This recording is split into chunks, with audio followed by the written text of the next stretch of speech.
Hai, Assalamualaikum. Tak tahu nak masak apa lagi dengan ikan ni. Ini saya rebus, saya buang air, saya letak kunyit, jintan putih sikit, lepas tu goreng.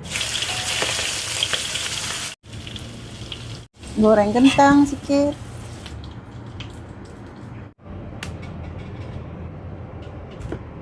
Dah siap potong semua peralatan perang. Saya tumis bawang, serai, masuk daun kari, tomato, ni bawang putih cincang dengan halia.